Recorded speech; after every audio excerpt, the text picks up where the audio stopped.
ജില്ലിന് ഏറ്റവും വലിയ സമ്മാനം കൊടുത്തത് മോഡിജിയാണെന്നുള്ള വാർത്ത പുറത്തു വന്നു.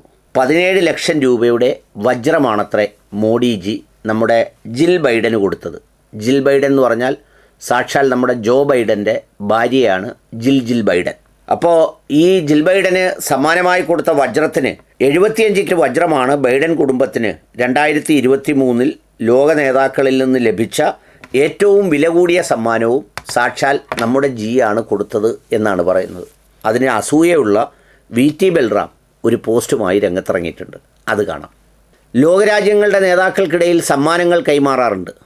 നമ്മുടെ നാട്ടിലൊക്കെ ആണെങ്കിൽ പുറത്തറിയാറില്ല. ആ സമ്മാനം പെതുക്കെ തേമ്പി വാങ്ങിച്ച് അങ്ങ് കൊണ്ടുപോകും. ആ സമ്മാനത്തിൻ്റെ മൂല്യമനുസരിച്ച് സമ്മാനം കൊടുക്കുന്നവന് ചില ഉപകാര സ്മരണകളൊക്കെ കിട്ടുകയും ചെയ്യും. നമ്മൾ മുഖ്യമന്ത്രിയെയോ മന്ത്രിമാരെയോ ഒക്കെ കാണാൻ ചെല്ലുമ്പോൾ സാധാരണക്കാരനായ ഫക്കീറന്മാർ മുൻപിൽ കിടന്നിടിക്കുമ്പോൾ അവർക്ക് പുറകിലത്തെ വാതിലിലൂടെ ചില പ്രവേശനങ്ങൾ കിട്ടും. അവർ വിളിക്കുന്നിട്ട് ചിലപ്പോൾ ചെല്ലും. അവരുടെ ഫംഗ്ഷന് ചിലപ്പോൾ ചെന്നെന്നിരിക്കും. ഇങ്ങനെയൊക്കെയുള്ള ചില സംഗതികൾ കിട്ടും. പക്ഷേ അമേരിക്കയിൽ സംഗതിയൊക്കെ പറയുമ്പോഴും ഈ കിട്ടുന്ന സമ്മാനങ്ങളുടെ മൂല്യമൊക്കെ അവർ വെളിപ്പെടുത്തും. എന്നിട്ട് അവർ അത് രാജ്യത്തിന് കൈമാറുകയും ഒക്കെ ചെയ്യും.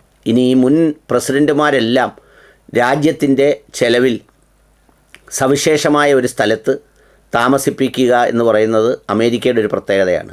അവർക്ക് വേറെ ഇനി വലിയ വലിയ കാര്യങ്ങളിലൊന്നും ഇടപെടാനും ഒന്നും പറ്റില്ല. അവിടെ കളിച്ചും ചിരിച്ചും വേണമെങ്കിൽ ചാരിറ്റിയൊക്കെ ചെയ്തും ചില ഫിലോസഫിക്കൽ സംഗതികളുമൊക്കെ പറഞ്ഞ് അങ്ങനെ ശിഷ്ടകാലം തള്ളി നീക്കാം.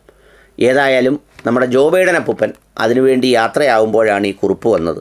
VT ബൽറാം എഴുതിയത്, കൃത്യമായ സുതാര്യത മാനദണ്ഡങ്ങൾ പാലിക്കപ്പെടുന്നതുകൊണ്ട് അമേരിക്കൻ പ്രസിഡന്റിനും അദ്ദേഹത്തിൻ്റെ കുടുംബാംഗങ്ങൾക്കും കിട്ടിയ സ്വകാര്യ സമ്മാനങ്ങൾക്ക് പോലും അവർ ജനങ്ങൾക്ക് മുന്നിൽ കണക്ക് അവതരിപ്പിക്കേണ്ടി വരുന്നു. എന്നാൽ ഒരു സ്വയം ഫക്കീർ ആത്മി എന്ന് വിശേഷിപ്പിക്കുന്ന ഇന്ത്യൻ പ്രധാനമന്ത്രി ഈ 17 ലക്ഷം രൂപയുടെ സമ്മാനം നൽകിയത് എവിടെ നിന്നുള്ള പണമെടുത്താണ്? അദ്ദേഹത്തിൻ്റെ സ്വന്തം സമ്പാദ്യത്തിൽ നിന്നാണോ, പൊതുഖജനാവിലെ പണമാണോ, അതോ ഏതെങ്കിലും സ്വകാര്യ മുതലാളിയിൽ നിന്നും വാങ്ങി നൽകിയതാണോ? നികുതിദായകരായ ഇന്ത്യൻ പൗരന്മാർക്ക് അതറിയാൻ അവകാശമില്ലേ എന്നാണ് ചോദിച്ചിരിക്കുന്നത്. പോണേ ബൽറാമേ, ആവശ്യമില്ലാത്ത ചോദ്യം ചോദിക്കാതെ. അതൊക്കെ ഞങ്ങളുടെ ജി കൊടുക്കും. ഒരു രാജ്യം വേറൊരു രാജ്യത്തിൻ്റെ നേതാവിന് കൊടുക്കുന്നതാണ്. അപ്പോൾ അതുകൊണ്ട് അതിപ്പോൾ അദ്ദേഹം വിചാരിച്ച 17 ലക്ഷം രൂപയ്ക്കാണോ പാട്? എന്തെല്ലാം സംഗതികളാണ്. വിവരാവകാശം പോലും കിട്ടാത്ത എന്തെല്ലാം ഫണ്ടുകൾ അദ്ദേഹത്തിൻ്റെ കയ്യിലുണ്ട്. അപ്പോൾ അതുകൊണ്ട് അതിൽ നിന്ന് കൊടുത്തതായിരിക്കും. ഏതായാലും ഈ ബൽറാമിന് ഇച്ചിരി കുറുമ്പ് കൂടുന്നുണ്ട്, അത്ര തന്നെ.